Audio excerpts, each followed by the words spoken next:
Hey there, Alex Kidman with my quick video review of this, the Samsung Galaxy S22 Plus, the middle child of the new Samsung Galaxy S22 range. Now, this is, I've got to say at the outset, a pretty good phone. Samsung's done a lot of things right here, but it's not exactly a phone I can recommend a lot of people buy, and I need to explain why I'm making that claim on top of saying it's a pretty good phone. So let's dive into it. First of all, let's talk about the design.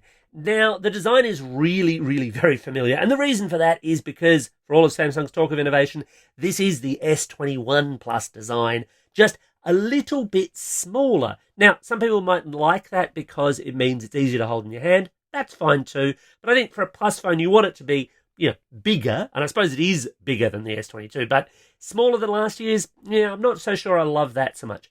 That being said, there's nothing wrong with this design. I quite like the way that the camera bump curve blends into the side of the phone. That's great. As with last year's model, this will never sit flat on a desk unless you throw it into a case, but let's face it, you should throw it into a case. Trust me on that one. The front display is really quite good, 120Hz capable screen, wrapped in Corning Gorilla Glass Victus Plus. Now, Samsung says that this is tougher. I'm going to take their word on it because they've only sent me this one and they want it back. So I can't exactly smash it with a sledgehammer to find out exactly how much tougher it is. Ideally, of course, you don't want to break your phone at all, but it's nice to know that in theory it should be a little bit more resistant to life's knocks and bumps. I also do appreciate the fact that there's a really nice wide range of colours you can choose for this thing. I would personally not go for this particular colour, but I wouldn't have to if I was buying one of my own. So the design is okay, but it's not spectacular. It's not anything particularly new. Not that you should be bumping up from an S21 anyway, because let's face it, single-year phone refreshes, they just don't make good sense anyway. The other area where a premium flagship phone really needs to impress is the camera. And the camera on this is very good. It's one of my favourite features of the phone, but there's a problem here too. So what do you get? You get a primary 50 megapixel sensor at the rear, then a 12 megapixel ultra wide, and a 10 megapixel 3x optical zoom lens. Nice little recipe, which Samsung then buffers with its own AI for slightly smoother photo taking, slightly better portrait taking, and especially above all, low light features. They've also simplified their camera app, so by default you just get portrait, photo, and video modes. Everything else is hiding in the More menu. Some people will like that because it's really simple, it's really easy. Others will find it annoying because if you do want those extra features, they're an extra tap away. It's a little bit more work to get to and from them. Actual photo quality is very good. It's right up there with the best that you can get out of the likes of Google or Apple, especially in low light. And I'll throw some samples in here so you can have a look. They're quite good. So why is there a problem with the camera, you ask? Well, fundamentally, it's because this has a slightly weaker camera than the S22 Ultra. You'd sort of expect that. The big thing there really being the zoom. So this will go up to 30 times of what Samsung still calls space zoom. 30 times zoom ain't worth doing, trust me on that one. But 10 times and so on, yeah, you can get some nice photos. So it's a lesser camera than the S22 Ultra, but it's the same camera as the S22. And the S22 is cheaper. Yeah, it's a little bit smaller, but for camera use, that might mean it's even easier to hold steady for your photos.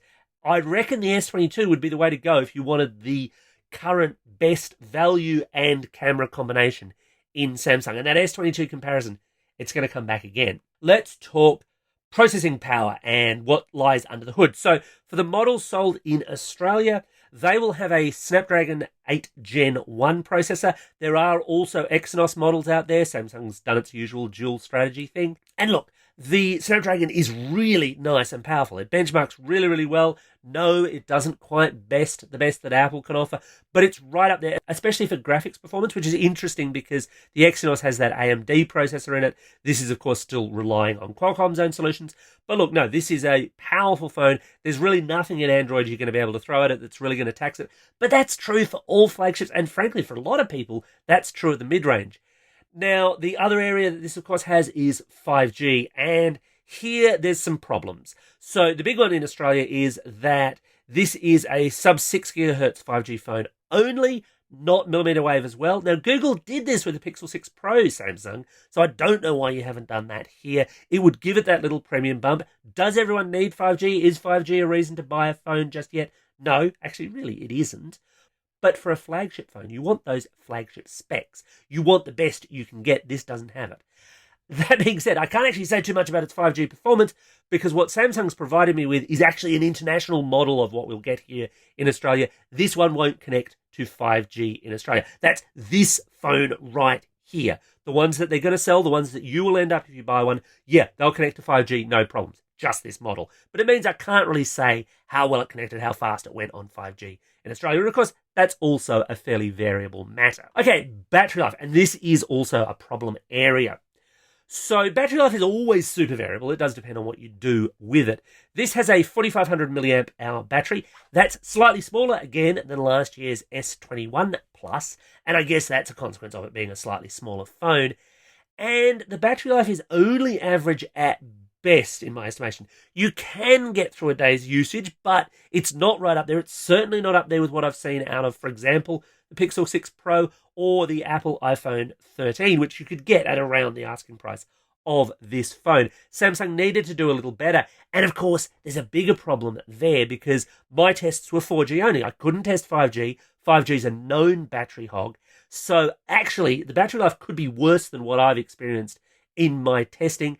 This seems to be one of those years where Samsung's just going to be trailing on battery life. They could do better. It's a big pity too because there's a lot else in power terms that this gets right.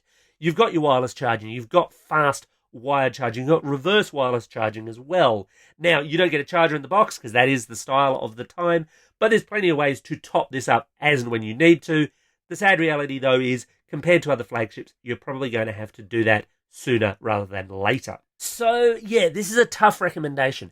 If you're really in the Samsung space, if you love what Samsung does with its UI, if you only want to buy Samsung phones, then it's certainly not a bad option if you need that slightly bigger screen than the S22 offers. Otherwise, I feel like the S22, which is basically the same phone but smaller, is going to be the smarter buy of them. Or the Ultra if you want everything with the trimmings and the better camera and all the rest of it, although a lot of what I've seen suggests the battery life on that one is even worse. Anyway, that's my take on the Samsung Galaxy S22 Plus. What do you think? Anything else you want to know? Let me know in the comments below, and as always, thanks for watching, and don't forget to hammer that like and subscribe button.